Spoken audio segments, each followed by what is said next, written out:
Halo, bertemu lagi dalam Awaken Spirit Channel. Hari ini kita belajar firman Tuhan yang terambil dari Kejadian 39 ayat 1 sampai dengan 23, dan pembelajaran ini dibawa tema belajar dari Yusuf. Namun sebelumnya saya menyarankan saudara sekalian untuk membaca juga kitab Kejadian pasal 37, semua ayat. Supaya apa? Supaya saudara semua dapat melihat benang merah tentang kehidupan Yusuf semenjak dia masih berada di rumah ayahnya Yakub sampai dia ke Mesir. Dan di dalam pembelajaran hari ini pun saya juga mengutip beberapa ayat dari Kejadian pasal 37 tersebut. Nah, saudara sekalian, tema hari ini belajar dari Yusuf. Ini merupakan satu tema favorit saya. Kenapa? Ada dua hal. Yang pertama, Yusuf adalah tokoh Alkitab yang merupakan favorit saya, sebab saya begitu kagum melihat Yusuf dan saya ingin belajar seperti dia. Bagaimana menjadi seorang dari masa mudanya menjadi orang yang taat, taat kepada Tuhan. Kemudian yang kedua adalah kata belajar. Belajar adalah suatu kegiatan yang harus dilakukan manusia semenjak dia lahir ke dunia ini sampai pada titik di mana dia menghembuskan nafas terakhir. Jadi di antara waktu tersebut setiap kita seharusnya selalu belajar. Di dalam layar yang ada di depan saudara, saya sudah mencantumkan semua ayat-ayat yang terdapat di dalam Kejadian pasal 39 tersebut. Ya.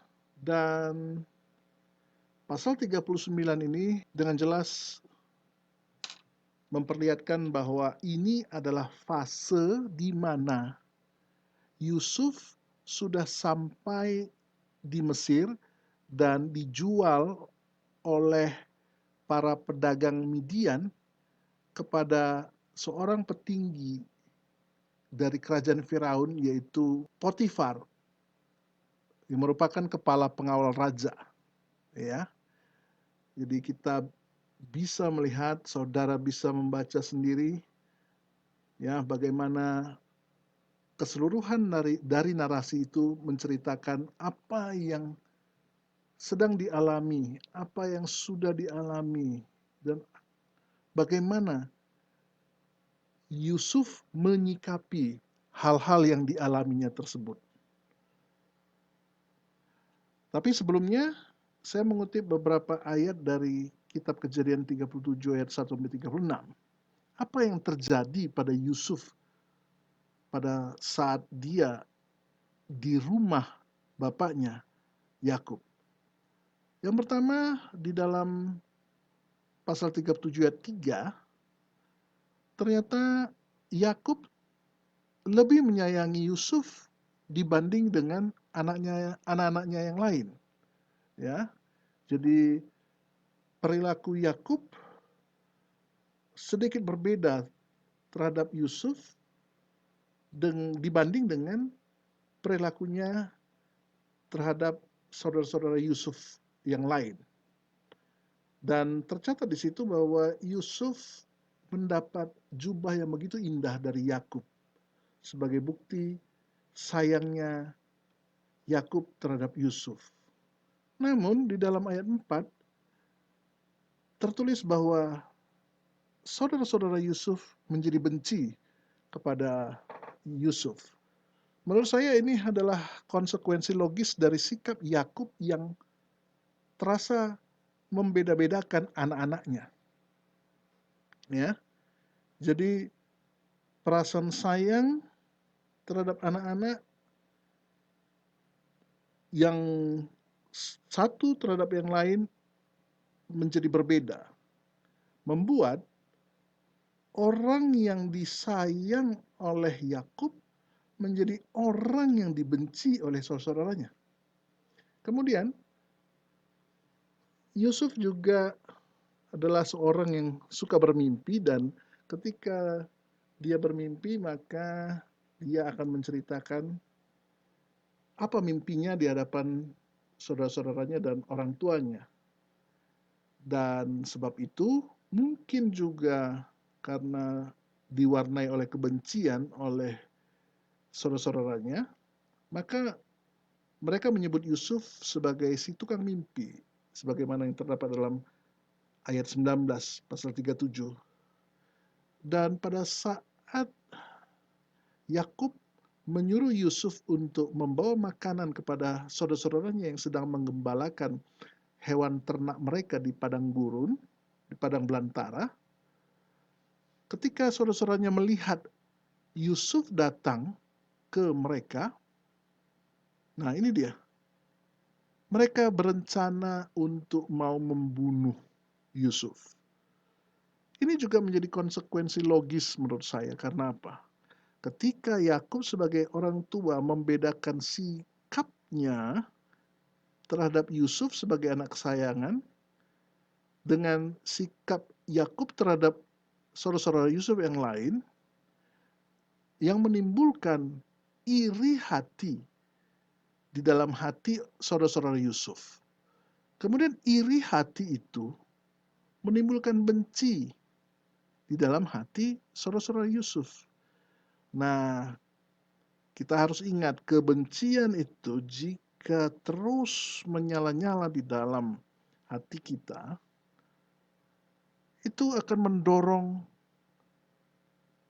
hal-hal yang buruk untuk kita lakukan kepada seorang yang kita benci. Dan hal yang buruk yang terpikir oleh saudara-saudara Yusuf adalah hendak membunuh Yusuf. Tetapi karena Ruben saat itu melarang, tidak setuju terhadap rencana pembunuhan itu, maka akhirnya disepakati untuk Yusuf dijual ke pedagang Median yang kebetulan lewat dekat mereka. Dalam ayat 28 tercatat. Dan sampai kepada ayat 36, pasal 37, Yusuf sudah menjadi budak di Mesir. Nah, sekarang dari rentetan kejadian di dalam pasal 37, kemudian kita sampai kepada pasal 39, apa yang akan kita pelajari dari kehidupan Yusuf? Nah, menurut saya, poin yang kita pelajari dari Yusuf adalah, pertama, Yusuf merupakan seorang yang tidak pernah komplain atau mengeluh atau berkeluh kesah kepada Tuhan tentang apa yang terjadi pada dirinya. Kita tahu di dalam Kejadian 37 sudah terlihat bagaimana ada rencana jahat yang akan diberlakukan saudara-saudaranya kepada Yusuf, dan sampai di dalam ayat 36 pasal 37 tadi disebut bahwa Yusuf sudah menjadi budak di Mesir. Coba bayangkan saudara, seorang anak yang begitu dikasihi oleh ayahnya, begitu disayangi, dan perilaku ayahnya begitu beda terhadap dirinya dibanding dengan saudara-saudaranya. Berarti anak tersebut hidupnya enak di dalam rumah ayahnya. Tetapi pada beberapa waktu kemudian,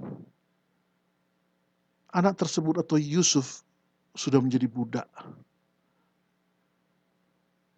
Perubahan yang begitu drastis akan menyebabkan satu penderitaan. Dan kita bisa melihat sepanjang pasal 39, Yusuf juga bukan hidup enak sebagai budak. Karena apa? Dia difitnah melakukan suatu tindak kekejian, yaitu pemerkosaan kepada istri Potifar. Padahal dia tidak melakukan sedikit pun.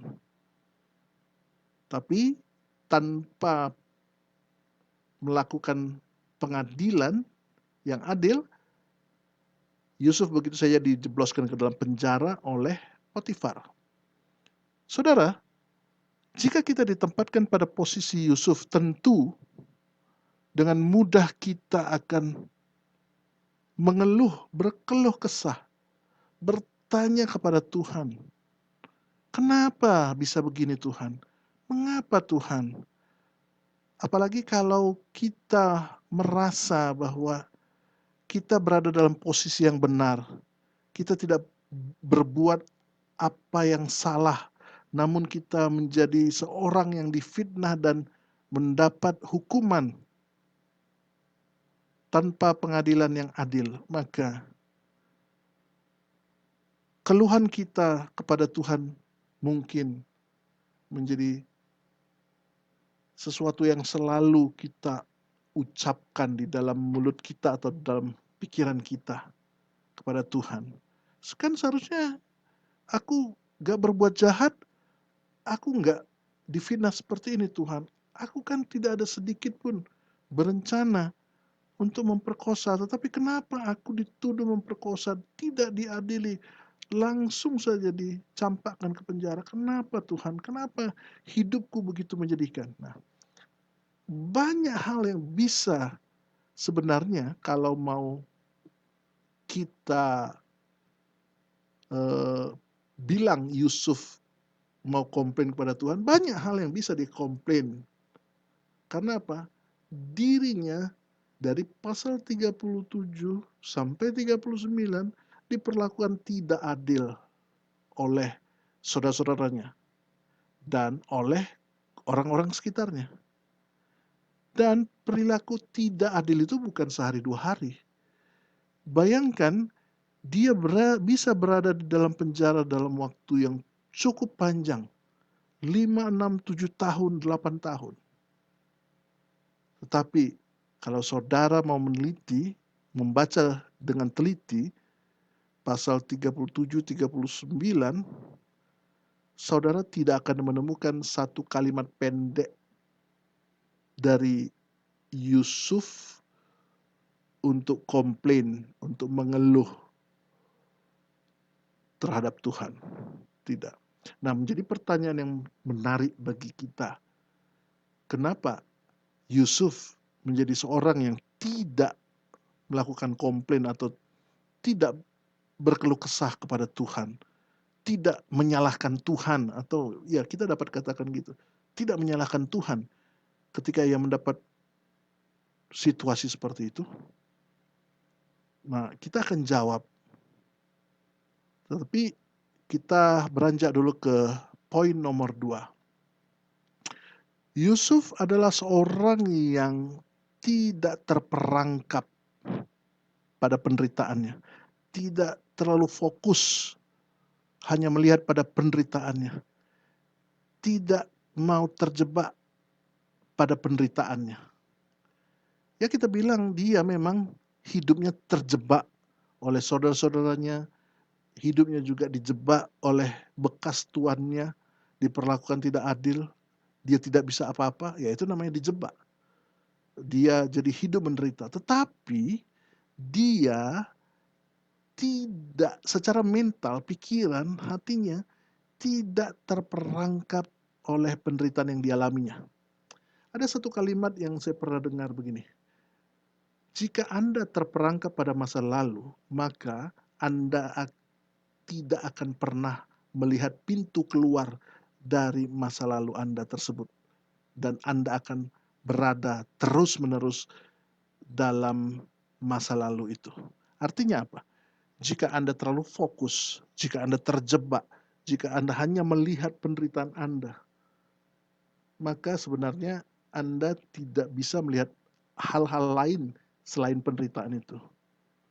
Anda tidak akan melihat ada harapan di balik penderitaan itu.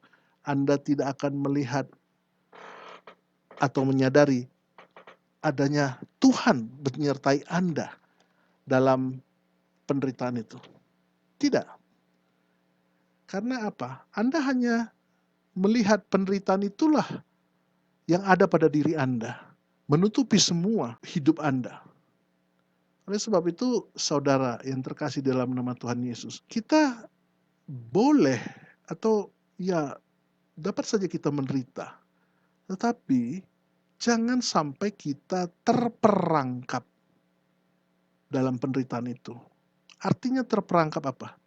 Kita hanya melulu memikirkan tentang penderitaan itu tanpa mau melihat, tanpa mau berpaling, menyadari bahwa ada jalan keluar dari hal tersebut, bahwa ada Tuhan yang akan menolong kita, bahwa akan ada pintu keluar dari masalah tersebut.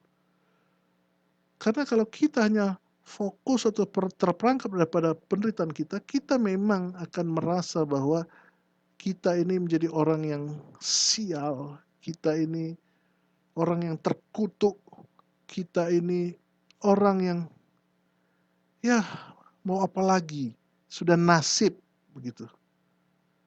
Apakah memang demikian hidup kita, apalagi kita sebagai orang Kristen? Bolehkah kita seperti itu? Ya bisa saja kita menganggap bahwa penderitaan yang kita alami sekarang itu besar bebannya itu atau beratnya itu lebih berat daripada penderitaan orang lain. Artinya beban yang kita sedang pikul ini terasa lebih berat daripada yang dipikul, yang dialami oleh orang lain. Itu wajar, tetapi kita tidak boleh terperangkap, tidak boleh hanya melulu fokus pada penderitaan itu. Karena apa? Kita akan menjadi orang yang mengasihani diri sendiri. Kalau kita sudah sampai kepada titik mengasihani diri sendiri, kita menjadi orang yang bermental lemah. Ya, mungkin boleh saya katakan bermental pengemis. Artinya, ya mungkin dapat saya ungkapkan seperti ini. Saya adalah orang yang patut kalian kasihani, tolonglah saya. Saya tidak mampu berbuat apa-apa. Jadi apa salahnya jika kalian menolong saya dengan cara, ya mungkin salah satunya memberi uang kepada saya atau apapun. Bermental pengemis, bermental pengecut, bermental tempe. Mungkin itu boleh saya katakan. Oleh sebab itu ada hal yang harus kita sadari. Penderitaan boleh datang, tetapi kita tidak boleh terjebak di dalam penderitaan. Karena kita harus tahu ada harapan di balik penderitaan yang berasal dari Tuhan. Kemudian kita masuk poin ketiga. Nah ini dia.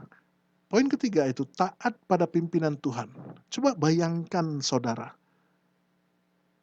Penderitaan demi penderitaan yang dialami Yusuf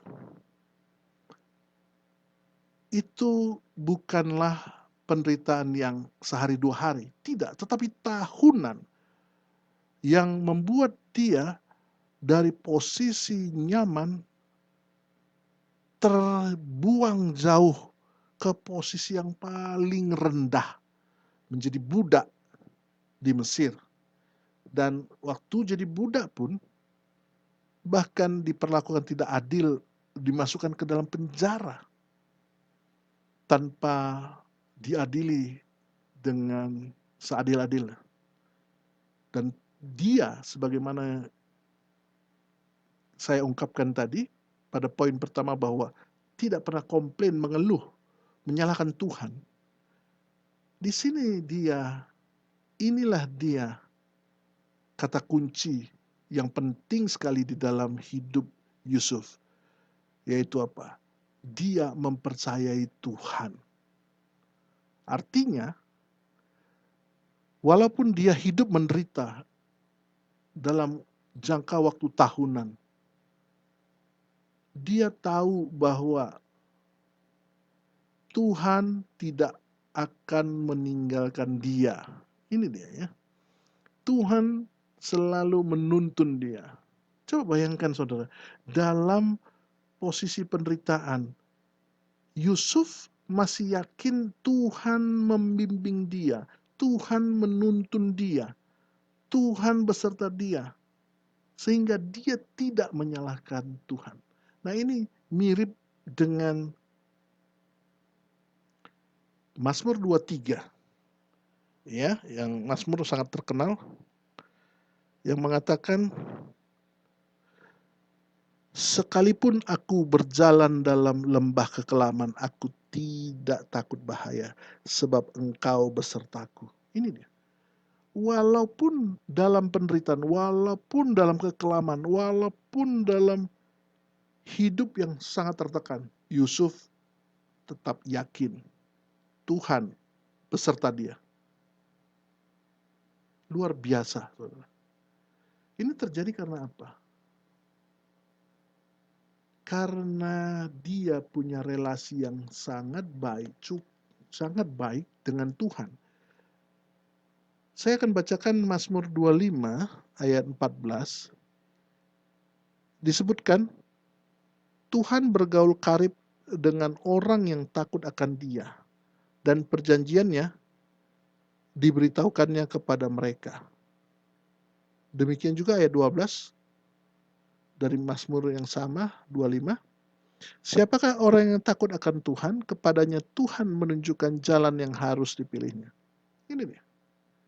Jadi ada relasi yang sangat baik antara Yusuf dengan Tuhan. Boleh dikatakan Tuhan memang bergaul karib dengan Yusuf. Dan pergaulan itu pasti dimulai dengan satu aspek.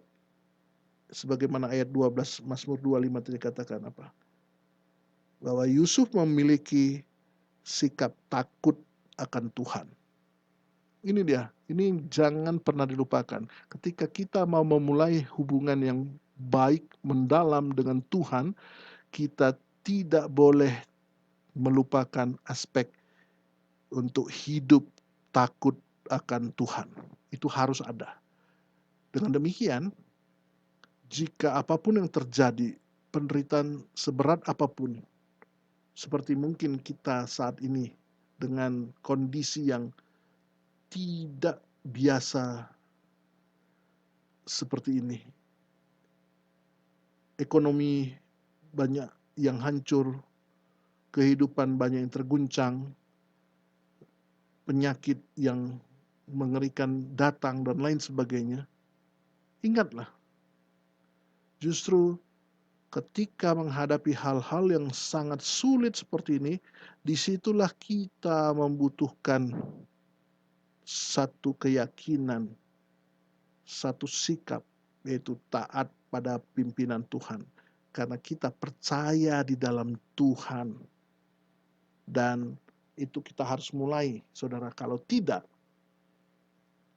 hidup kita akan selalu tergoncang, mengeluh.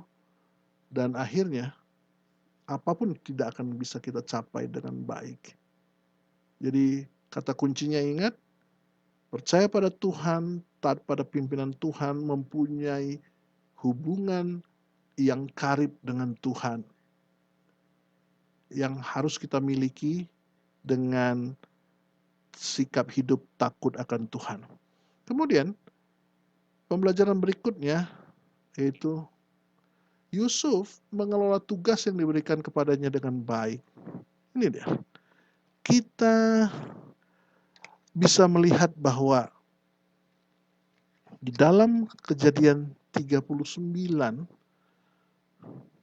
di dalam ayat terakhir, ya, saya akan bacakan ayat 23, dan kepala penjara tidak mencampuri segala yang dipercayakannya kepada Yusuf, karena Tuhan menyertai dia, dan apa yang dikerjakannya dibuat Tuhan berhasil. Ini dia. Yusuf menjadi seorang yang menderita, dibuang ke penjara, menjadi seorang yang kalau udah di penjara pada saat itu, apalagi berasal dari kalangan budak, itu ya udah nggak ada harapan, artinya budak di penjara lagi, karena melakukan tindak yang kejahatan besar begitu ya. Tapi walaupun dengan posisi seperti itu, Yusuf tetap melakukan tugas yang diberikan kepadanya dengan baik. Dia melakukannya dengan tanggung jawab. Ya, pertanggungjawabannya itu saya yakin berasal dari sikap hidupnya yang taat pada pimpinan Tuhan, sikap hidupnya yang takut akan Tuhan. Makanya di dalam ayat 23, Kejadian 39 disebut, karena Tuhan menyertai dia. Penyertaan Tuhan kepada Yusuf dalam posisi terpuruk, tetapi Yusuf tetap bertanggung jawab. Ini menunjukkan ada hubungan istimewa antara Yusuf yang bertanggung jawab, Yusuf yang takut akan Tuhan, Yusuf yang taat pada pimpinan Tuhan, Yusuf yang tidak mau mengeluh akan penderitaannya tetapi selalu bersandar pada Tuhan. Makanya Tuhan menyertai dia dan penyertaan Tuhan membuat dia berhasil. Oleh sebab itu saudara, jika saudara sekarang merasa pekerjaan saudara salah atau merasa posisi saudara salah, cobalah mulai berpikir dengan cara Yusuf. Pikirkanlah bahwa Anda harus memulai relasi yang baik dengan Tuhan, hidup takut akan Tuhan, dan apapun yang saudara harus lakukan dengan bertanggung jawab. Maka yakinlah Tuhan akan menyertai saudara dan penyertaan Tuhan akan membuat saudara berhasil. Ya, jadi apapun pekerjaan kita, apapun posisi kita, tetap kita harus melihat melalui sisi pertanggungjawaban dan hidup relasi kita dengan Tuhan. Oke, sekarang kita masuk poin yang berikutnya yang dapat kita pelajari dari Yusuf. 5. Yusuf selalu berdampak positif kepada orang lain. Artinya apa? Dia selalu melakukan hal-hal positif kepada orang lain. Dia tidak menjadi seorang provokator, dia tidak menjadi seorang yang berusaha membujuk orang lain untuk menjadi orang yang melawan petugas, orang yang melawan sistem yang ada karena begitu kecewa terhadap ketidakadilan yang dialaminya. Tidak. Dia selalu berpikir positif dan melakukan hal-hal positif kepada orang lain. Itu kita dapat lihat ya, saudara, bahwa dimanapun dia berada, baik waktu di rumah Potifar maupun waktu di penjara, kita bisa melihat dia bekerja dengan baik, dia bertanggung jawab, artinya dia selalu melakukan yang seharusnya. Dia melakukan yang positif, yang dapat dicontoh orang, yang dapat diteladani orang. Dan kalau kita melihat di dalam pasal 40, di situ pun kita bisa melihat bagaimana Yusuf memberikan jawaban atas mimpi yang sedang atau mimpi yang diimpikan oleh juru minum dan juru masak daripada Firaun. Nah, saya yakin berdampak sikap hidup yang positif ini tidak datang dengan sendirinya. Ini juga berasal dari relasi yang cukup baik, yang pergaulan yang karib antara Yusuf dengan Tuhan. Jadi kembali lagi, jika kita memulainya di dalam Tuhan. Ingatlah saudara, maka segala sesuatu akan Tuhan berkati, Tuhan pimpin, Tuhan akan genapi, Tuhan akan menyertai dan membuat kita berhasil. Ini dia. Jadi sebagai orang percaya, kita harus yakin bahwa Tuhan menuntun kita untuk berperilaku positif pada orang lain. Kemudian poin yang dapat kita pelajari dari Yusuf adalah dia berani menolak dosa. Ini berani menolak dosa.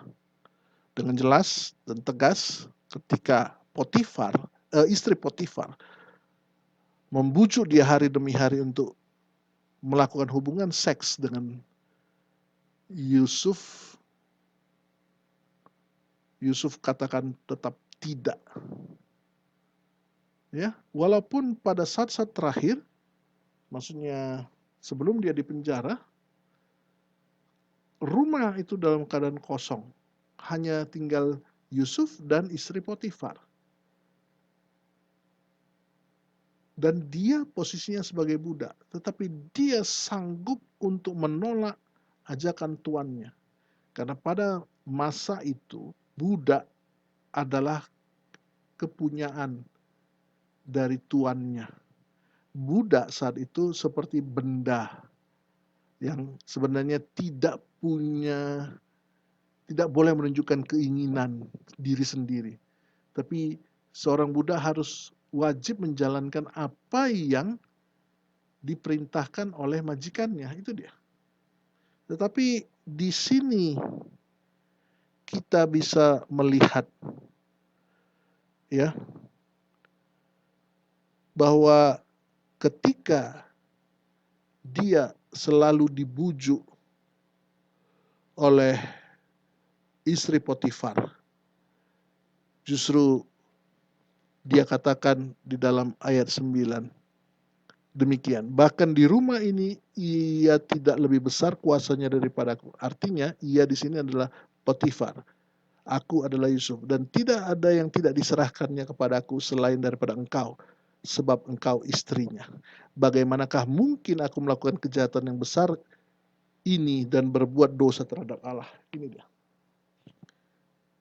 Budak yang harusnya selalu mengikuti kehendak tuannya, saat ini dia mengatakan tidak. Karena apa? Itu melanggar hubunganku dengan Tuhan. Dan aku tidak mau melakukan dosa yang besar ini di depan Tuhan. Jadi saudara sekalian, kita di sini melihat bahwa untuk dapat berani menolak dosa, kita harus punya hubungan yang baik dengan Tuhan. Ya. Kemudian yang kedua, hubungan baik itu akan membuat kita tidak akan mau mengkhianati Tuhan. Artinya mengkhianati di sini melakukan pelanggaran, melakukan dosa terhadap Tuhan. Kemudian yang ketiga, ketika kita untuk berani menolak dosa, kita harus melihat bahwa Tuhan akan menuntun jalan kita.